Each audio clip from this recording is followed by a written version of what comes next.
I did not know anything about Malcolm X until I heard in the 80s about Malcolm X. I think maybe I heard the name somewhere when I was in school, but I really didn't hear the name Malcolm X until I heard Malcolm X being spoken of by Louis Farrakhan in the early 80s. And when Louis Farrakhan in the early 80s was talking about Malcolm X, it was very negative.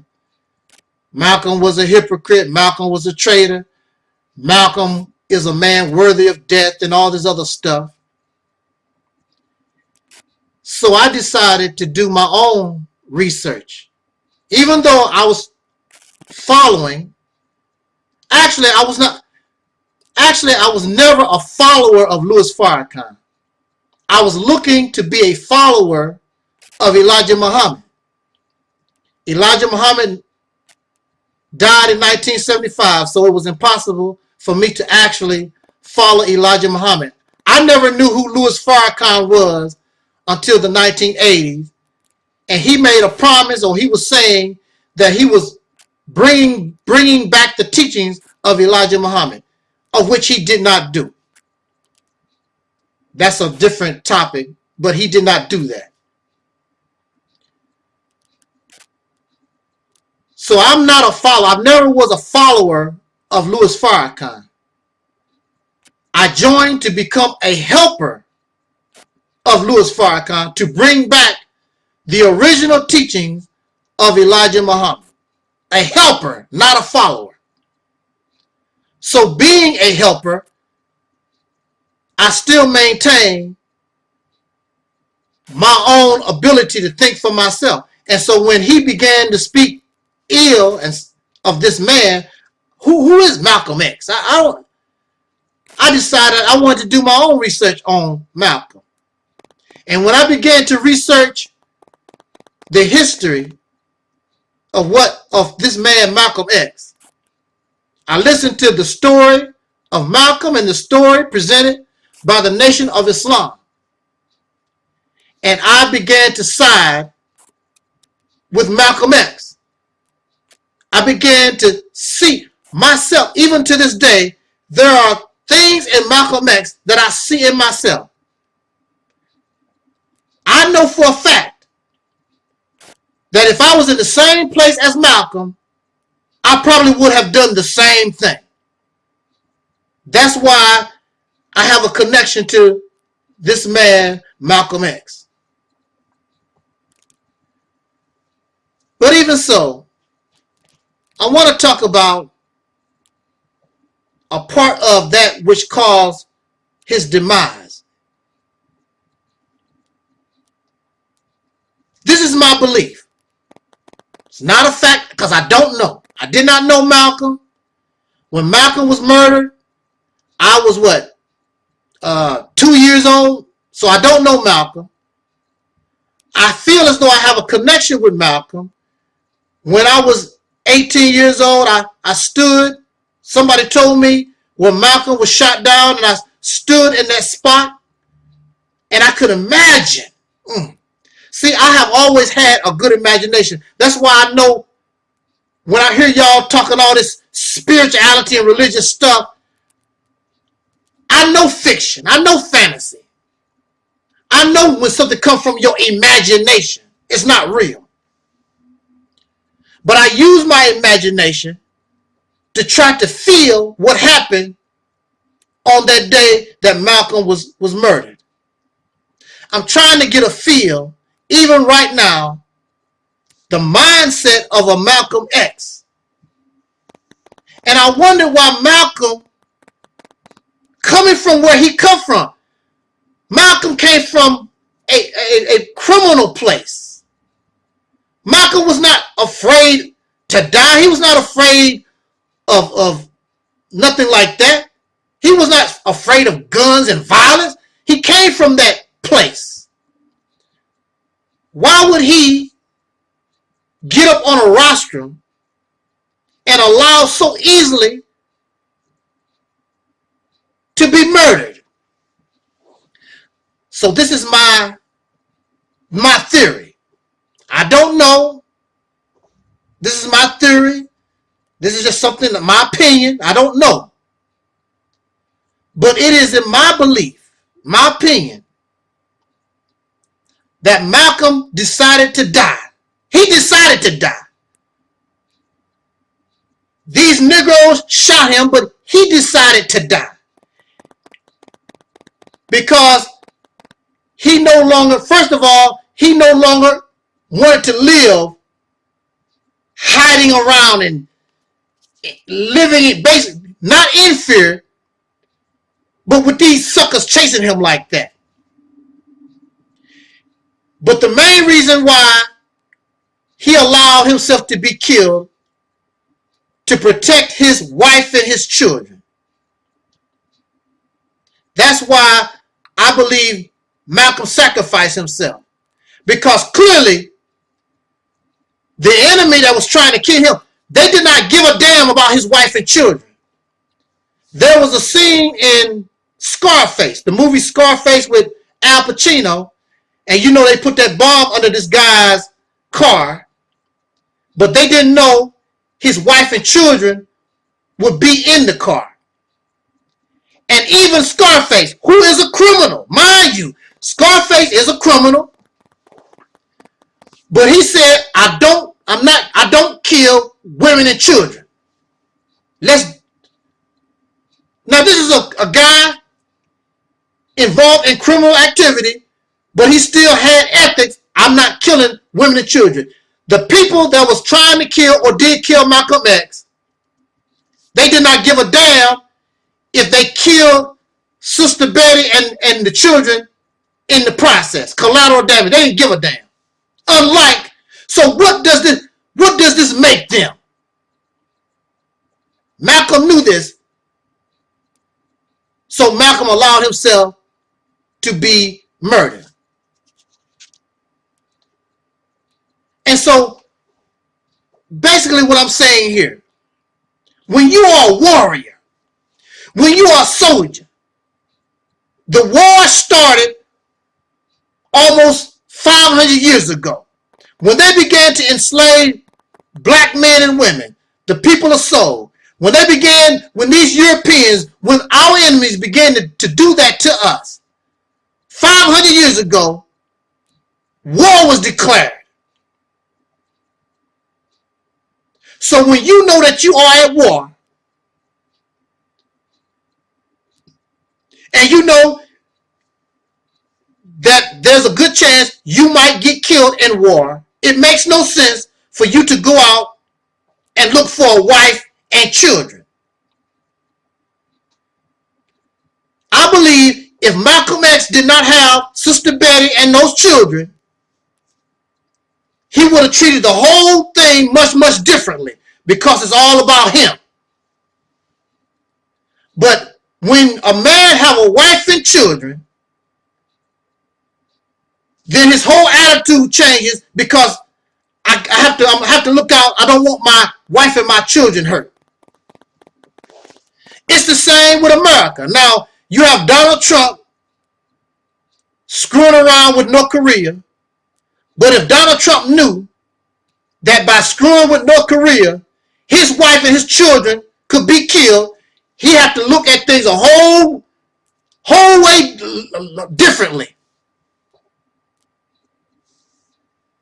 You cannot call yourself a warrior. There are black men and women who they call themselves warriors, soldiers, and all this other stuff.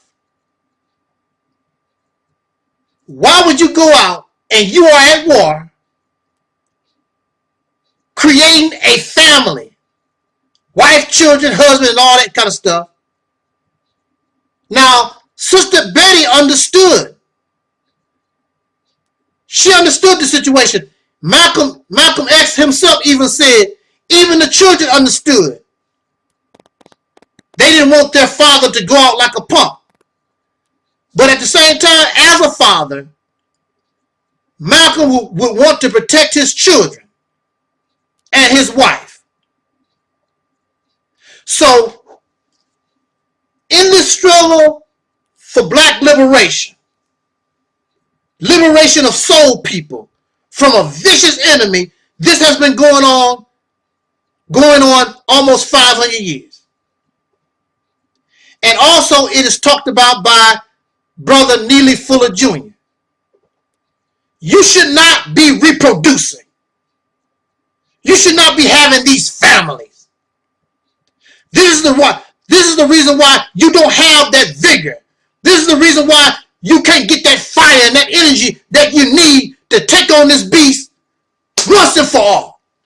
Because you're worried about your wife and your children, what's going to happen and things of this nature. You should not have had, you should not be reproducing.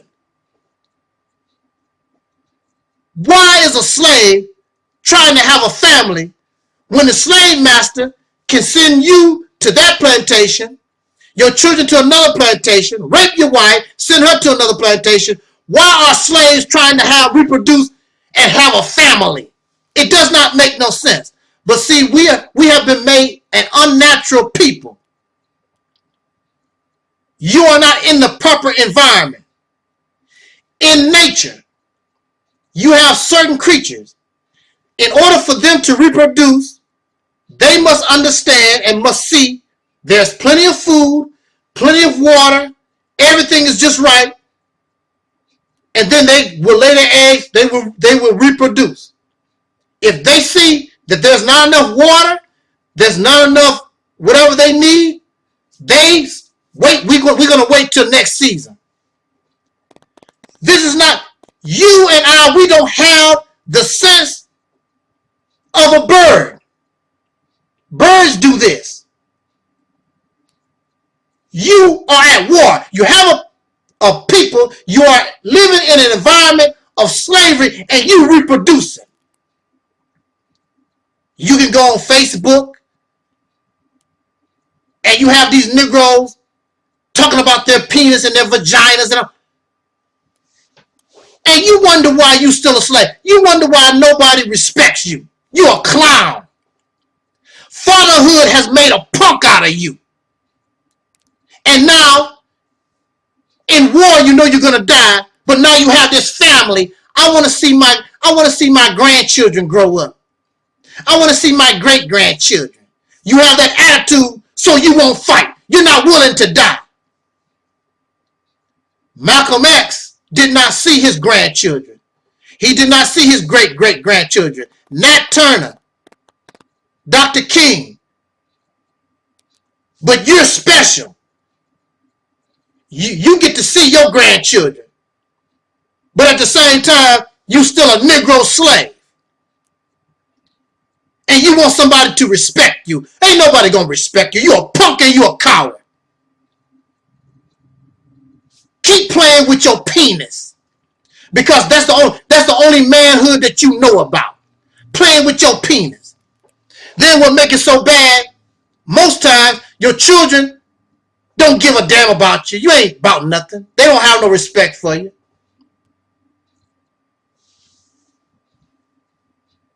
Fatherhood actually makes you weak. Because fatherhood should not be your top priority. How can you be a father? How can you be a good husband to your wife and your children when they see that you're a punk and another man is busting you in your backside? I would rather be dead. So you alive, but your women and your children look at you like you're a punk. And you are a little sissified punk.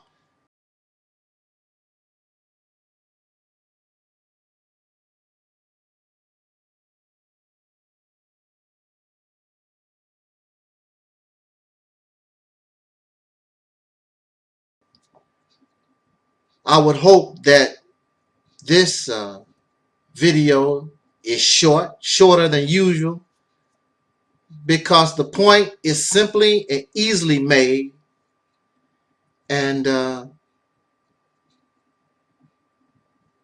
mean it's short.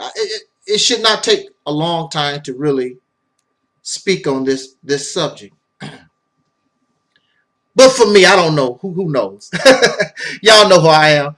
If I'm going to do 15 minutes, I end up usually doing the whole 15 minutes. But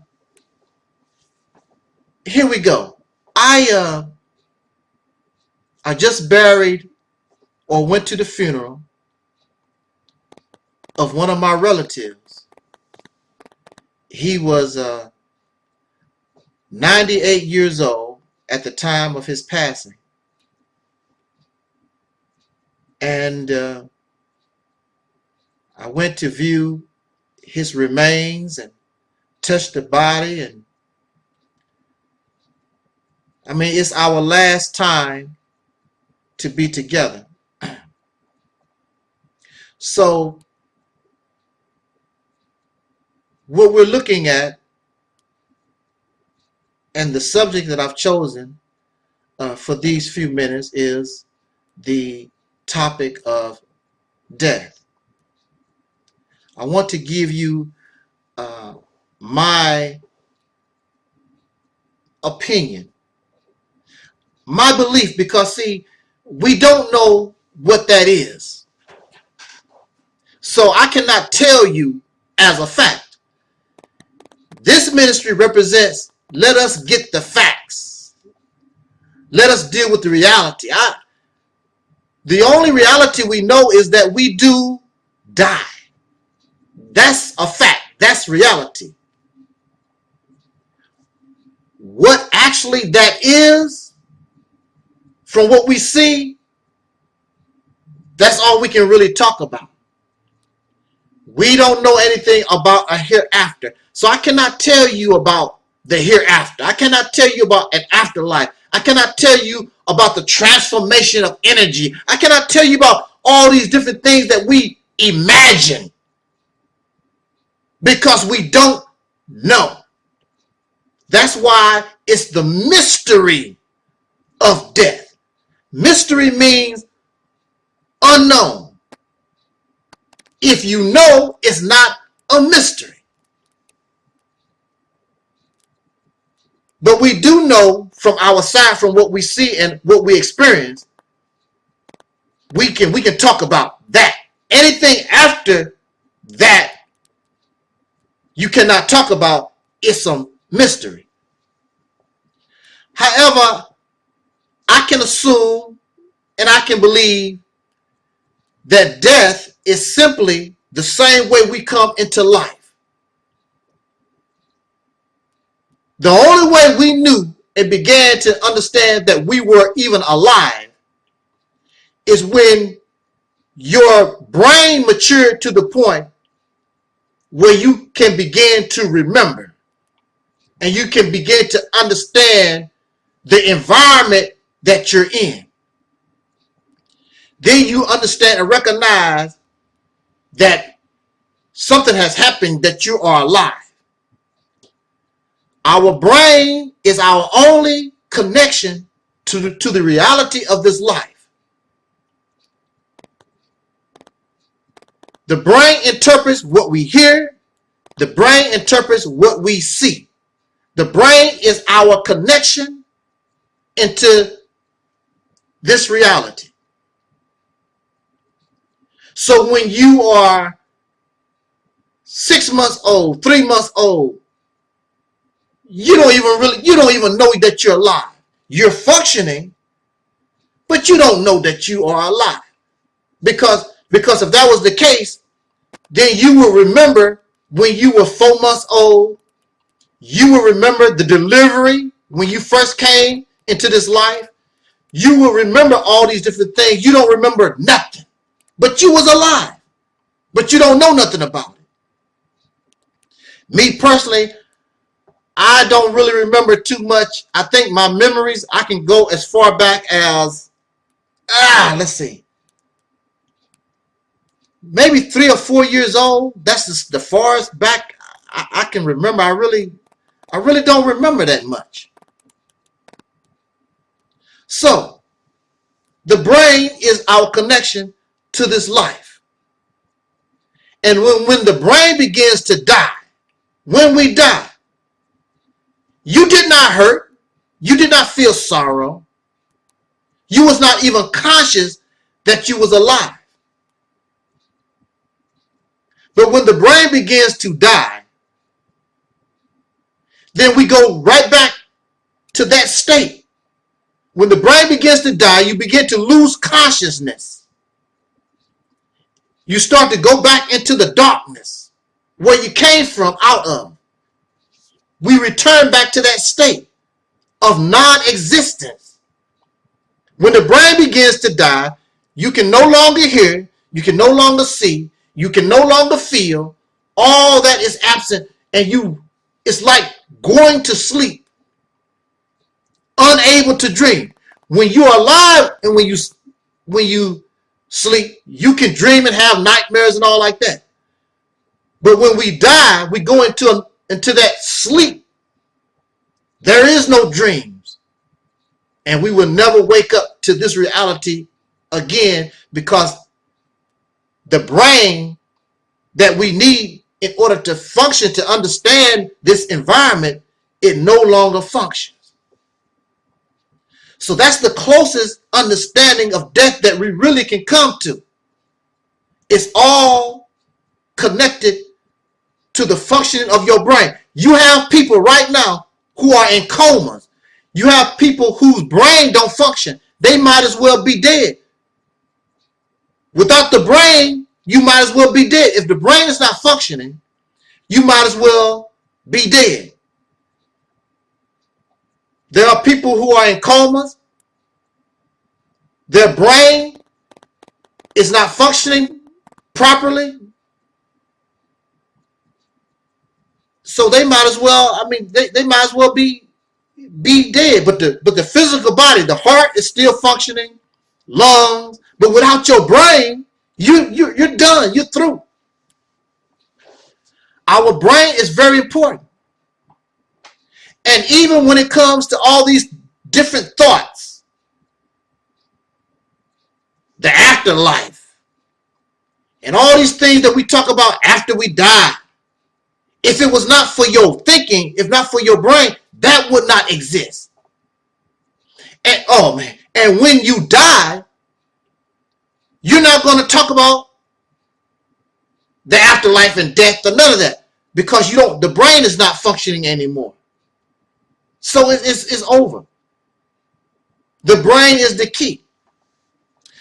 So in conclusion with this talk, I want to speak about some of us, and I hear this in the Kemetic community. It's a part of black scholarship. And we talk about of how we should not fear death because it's just a transitional period and we turn into energy and all like that. I can concur with you. We should not fear death because it's inevitable. It does not make any difference.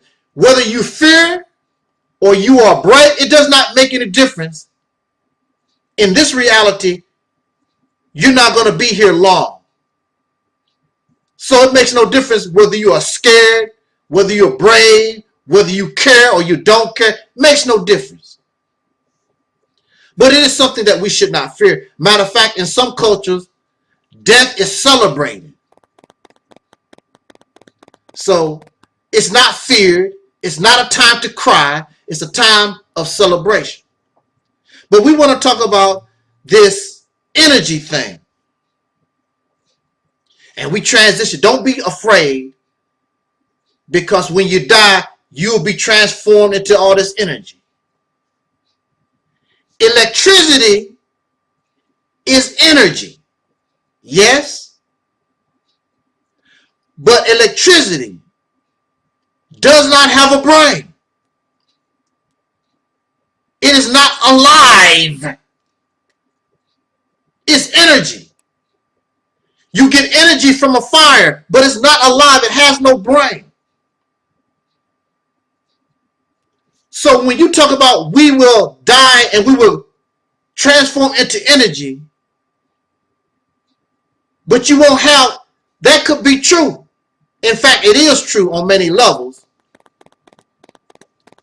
But you will not be conscious, because in order to be conscious, you have to have some type of brain.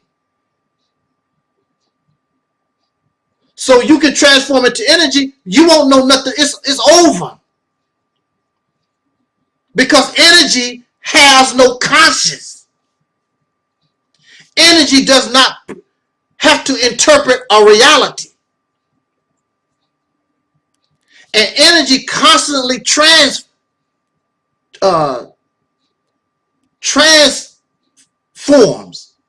or transitions from this type of energy into another constantly.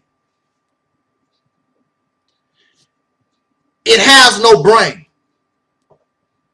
Again, electricity is energy. A nuclear bomb is energy. I've never seen a lightning bolt write an essay or write a book. I've never seen a nuclear bomb write a book or do anything, because that's all that it is. It has no conscience. That's what it is. It's energy. So I don't know. So you think that you're going to still be who you are. No, you're not you anymore. You will no longer have conscience. Energy has no conscience. You need some type of a brain to continue to walk the way that y'all talking about after death. There's no evidence of that. I've never seen no form of energy with intelligence. I've seen no form of energy that is actually alive. Energy is not alive like we are. But you're trying to tell the people, and you want us to believe like we will die and we will somehow continue to be who we are. We just transformed into some kind of energy, and that's not how energy works. If it does, please show me some kind of example of energy that is conscious. Energy that has some type of a brain, that can speak, that can talk, and continue, that acts the way that we act in life. Because energy is not alive. Energy does not die. It transforms. Transitions from one form to another. It is recycled. Goes round and round and round. Now for me, I really can't say whether or not it dies or not. Because electricity eventually goes into nothingness. Like all other energies, they burn, they expire. There's nothing in this reality that we know of that does not reflect death.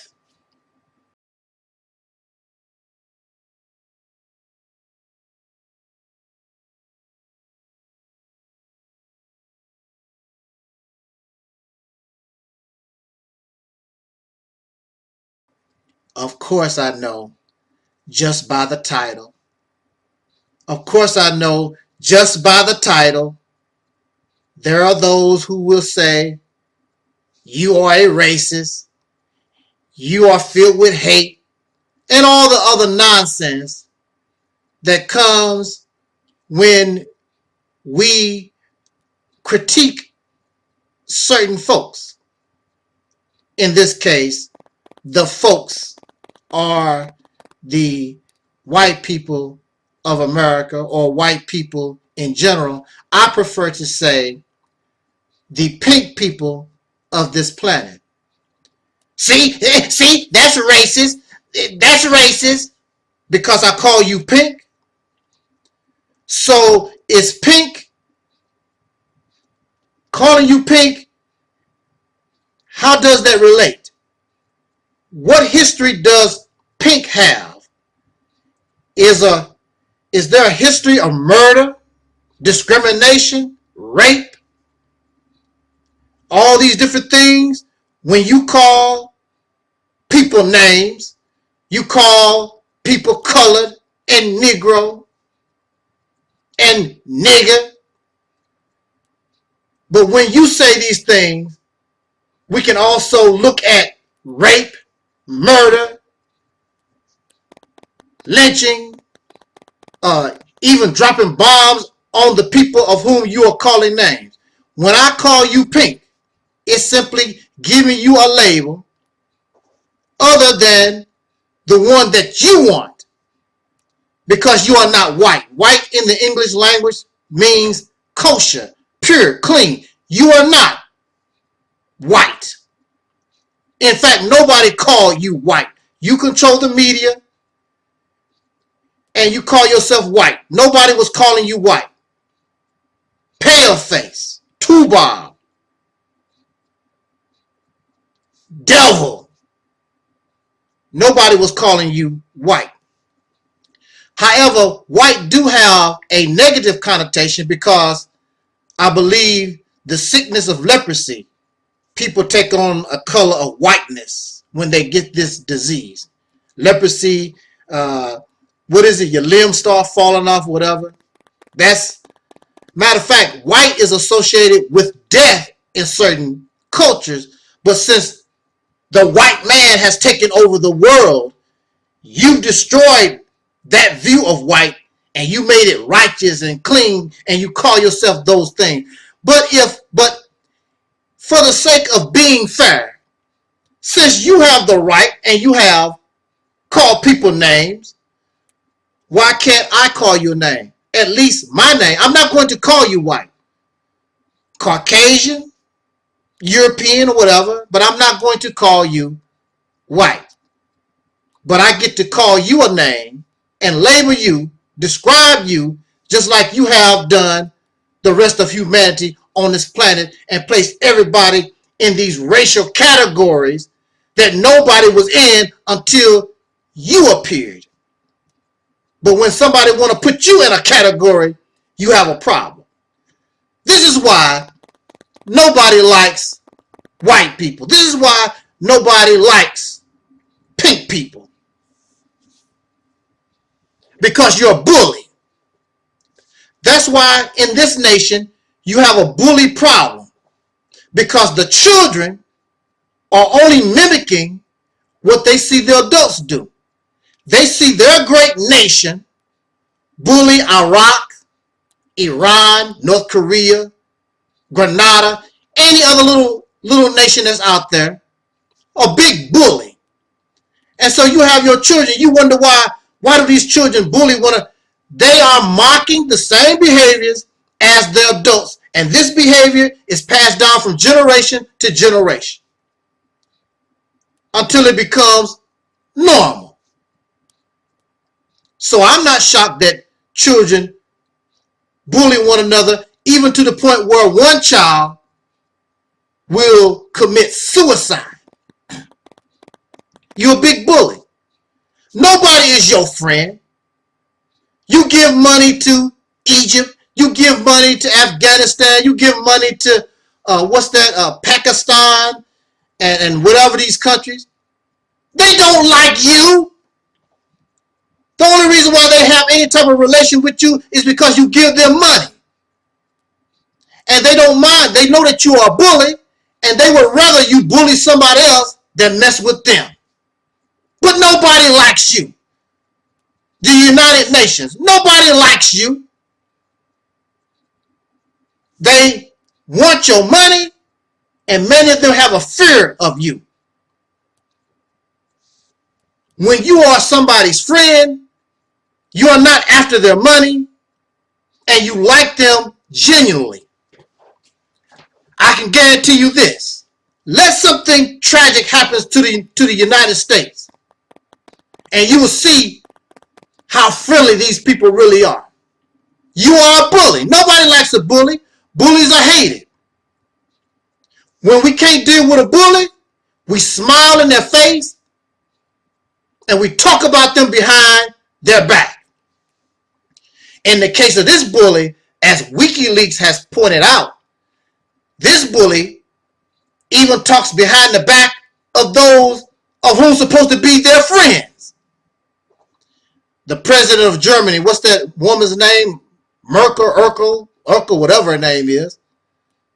But see, she couldn't stay angry at the United States too long because the United States would give her some money. Give her some weapons. Give her something. You got to give somebody something because nobody likes you. You don't have any real friends.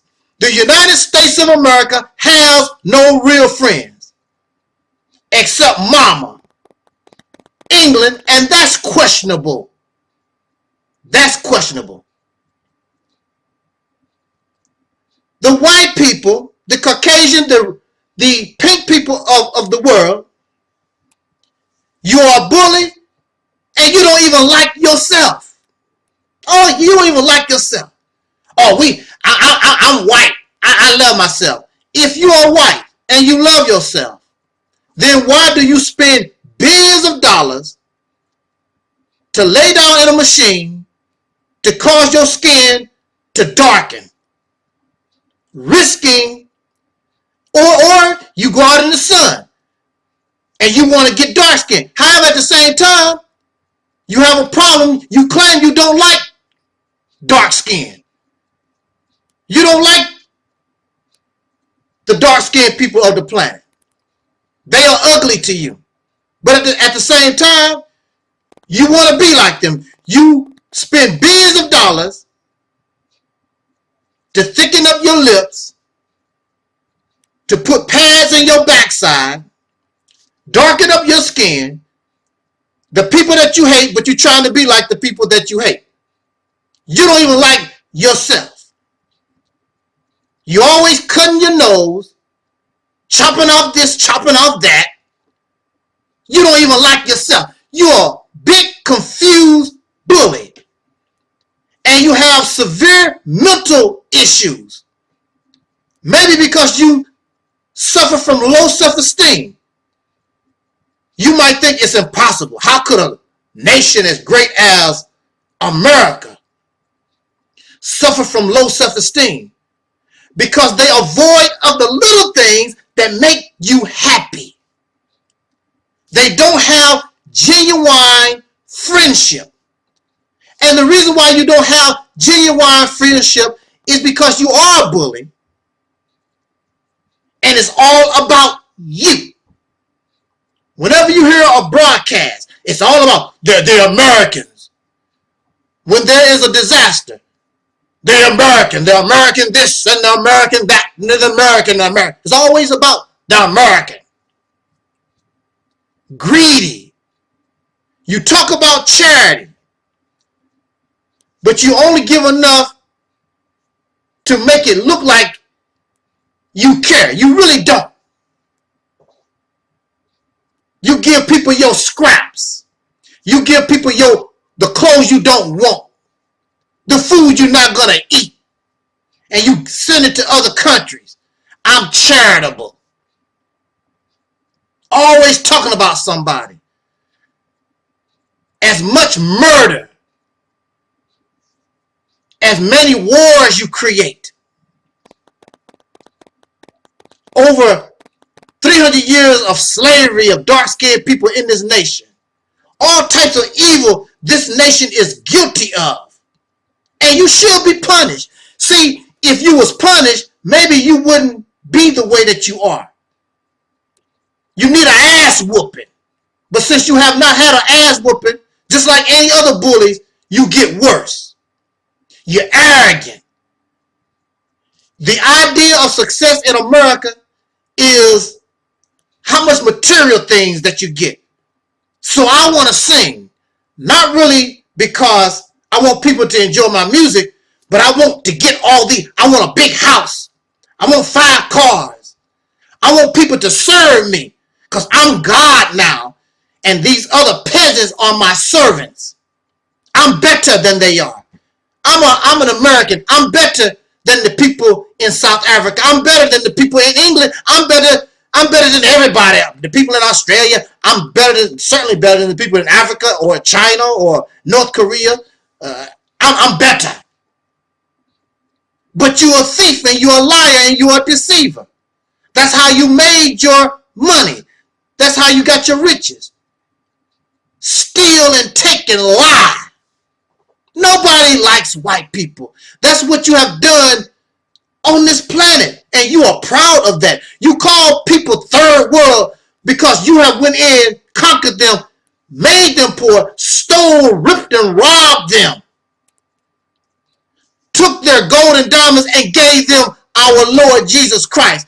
And they become the third world. Now you the first world and you just got here. How are you the first world? They live in the third world, been around for generations and eons. They are the third world troublemaker. You go into other countries and you start trouble on purpose because it's all about control. I want everybody to be like America.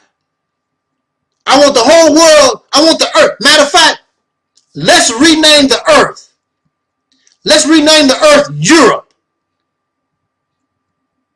Let it be the planet of the white people. Let's pretend nobody else is even on the planet. It's the planet of the white. This is the mentality that you have. And you follow leadership that think this way.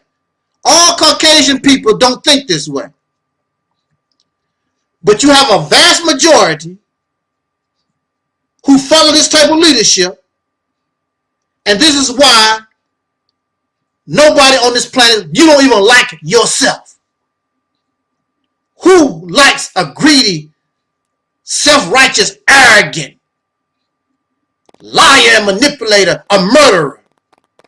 You can't wait to drop a bomb on North Korea. You can't wait to drop a bomb on Iran. You can't wait to drop a bomb somewhere. Destructive. A big bully. So you tell me, so who's going to like this? You don't even like yourself.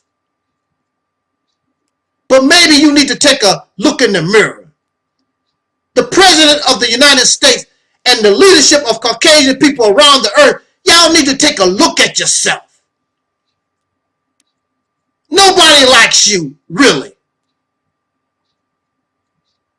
They tolerate you because you pay them to be your friend, and they don't want you to bully on them.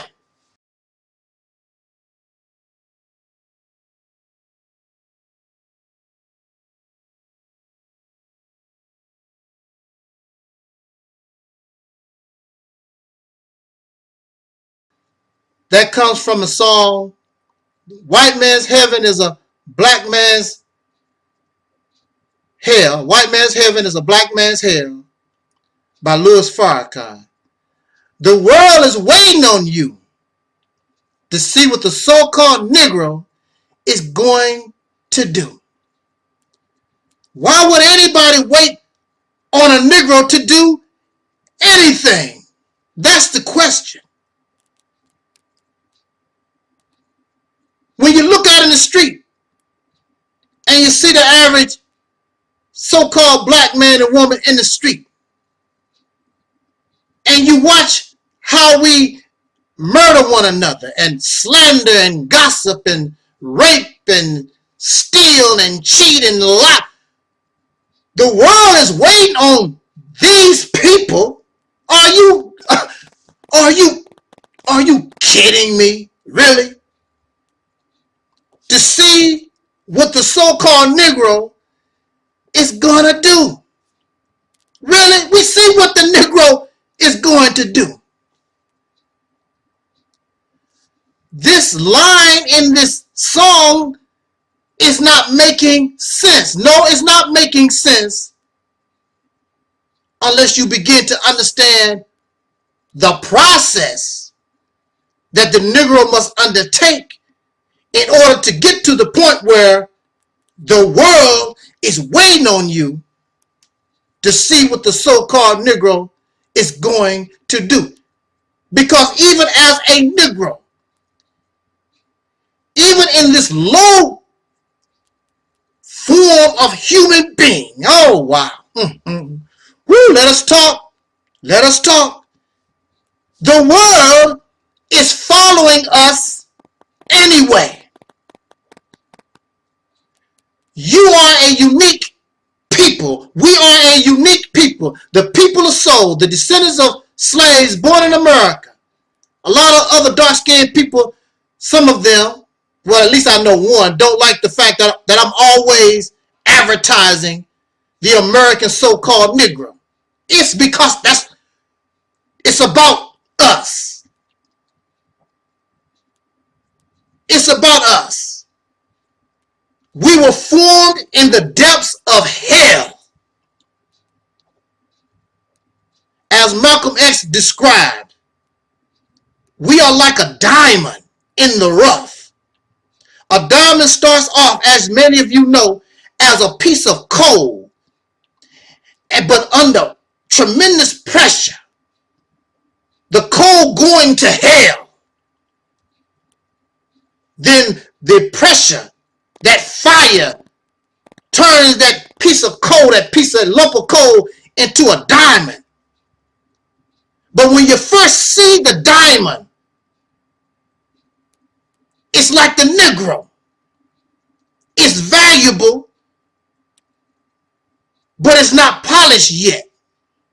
It's still got a lot of dirt on it. It needs to be cleaned up. You and I represent diamonds in the rough.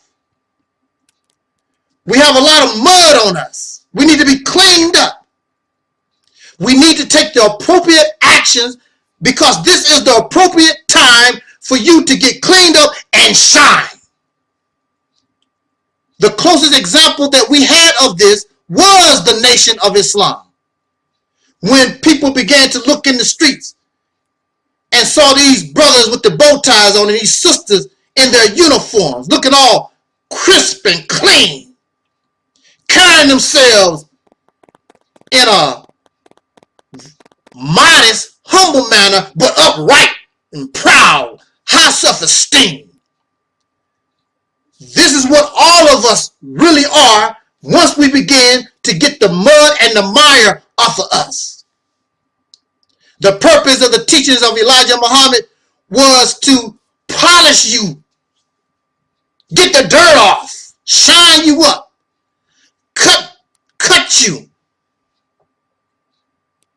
form you, because diamonds are not only a woman's best friend, but diamonds are valuable all over the earth. People die for diamonds. You don't just leave a diamond anywhere. You lock a diamond up. A diamond is rare. Each diamond is unique in and of itself.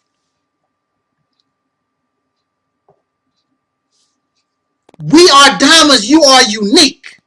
Even from the time of slavery, you could not just be a slave. You had to be a hip-hop slave. Singing and dancing, said, well, look, I got to be a slave. Might as well make the best of it. So you out in the field and you just singing, and some of us was even dancing. And the slave master did not care about the music of his own people. He brought in the slaves to entertain. Well, of course, the slaves was cheap. You know, it's free entertainment. But you had your own way. You sung with feelings, and that's why they called you spiritual. And the real spirituality is only the emotional connection to life. I'm a slave, but I'm alive. What did Whoopi Goldberg say in The Color Purple? Yeah, I'm black and I'm ugly and all that, but I'm alive. That's all we care about. Prior to being brainwashed by Europeans, we don't care nothing about material things. We don't care nothing about Cadillacs. We don't care nothing about Mercedes-Benz and big houses. I'm just glad to be alive. Look at a natural disaster. A natural disaster in East St. Louis. All the Caucasian people running around crying about what they lost. The people of soul taking doors and using those doors as boats and playing in the flood water. That's the kind of people we are. We used to catching hell. So what? I sing in hell. I dance in hell. So when you tell a black man or woman, tell them go to hell, it don't mean nothing to us. We've already been there. We live in it and learn how to sing and dance and praise God and all that in hell. So what? The devil don't even understand it. Wait a minute, you in hell and you're acting this way. What's up with that? Everything we get, we make it our own. Give us a basketball. Can't play it the way you do it. I got to do it my way. Give me a baseball. I can't play it the way. I got to do it my way. Give me a football. I got to do it my way. I got to dance my way. It's something that you have that other people don't have. It's called swag. Being in hell makes you respect life. And we are very lively. In slavery, they said, wow, those people are some very lively people. They don't understand how you could live in hell and be happy. You can't walk like everybody. You can't talk like everybody. You make up a speech off the English language that's all your own. You can't walk. You got to walk a certain way. Carry yourself a certain way. And see, there's something in the Quran. It says that,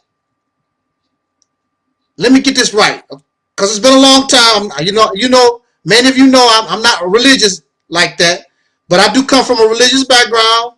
It says, you plan, but Allah also plans. And Allah is the best of planners. So you have these crackers, these devils, these wicked people that enslave the people of soul. Their plan was to make you an eternal slave. Little did they know, when they put us in a situation where we have to be 2 times, 3 times, 10 times better in order to have a job. We have to be 10 times better to be recognized for this and recognized for that. You doing this to a people over generations. You making us better. That's why we have to do it our way. Because we are always used to doing things 2 times, 3 times better to prove ourselves. And you pass this down to your children. You have to work 3 times as hard, 4 times as hard. And this goes on for generations and generations. You're trying to hurt a people, but actually you're helping a people become better. For every cloud, there's a silver lining. So in this cloud, you brought this silver. So in music, it used to be called soul music. Anything that comes from us was soul music. And then you had the blue-eyed soul brother. The Caucasian people want to copy you. They want to copy. Here you are, you're a slave. And the slave master giving you the pig feet and guts and all the trash he don't want. And here you are as a slave. We are as a slave. We take the guts and the cornmeal, and our food tastes and look better than anything that's on the slave master's table. And the slave master said, I'll be damned. They eating good. They out in the fields. They working good and happy. I don't understand this. We are a diamond in the rough. So the world is waiting on you. Because you got your swag. You're getting yourself together. You need to get this dirt off of you. Polish ourselves up. The world is waiting on you. Because you and I, we have the knowledge. We have the character. We have everything that is needed in order to show the world how to get out of hell. Because we lived it. They following us anyway. They follow you in basketball, baseball, and in many other disciplines. They will follow you. They will follow us anywhere, including the slave master and his children. Do you hear me? Including the slave master and their children.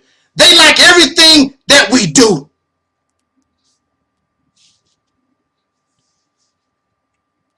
That's why the world, we can turn all this around if you clean yourself up. And that's why the world can't change, because we have not changed. We're still diamonds in the rough. But as soon as you get popped, stop trying to be like other people. Stop trying to be Hebrew Israelites and ancient Egyptians. Be yourself. This is the blessing. Y'all talk about you believe in God? God has blessed us. We paid the ultimate price. We suffered the ultimate suffering. And now show the world what your God can do. Even coming up out of hell. Dust yourself off. Be yourself. You're not supposed to be these other people. You are unique. You are valuable in yourself. Get the dirt off. Polish this Negro. And you will be amazed what's under there. And it was always there. You wouldn't let it come out because we have become comfortable in the dirt. We have become comfortable in having no value. That's why we want to be other people to try to give ourselves value. You don't understand the value of yourself.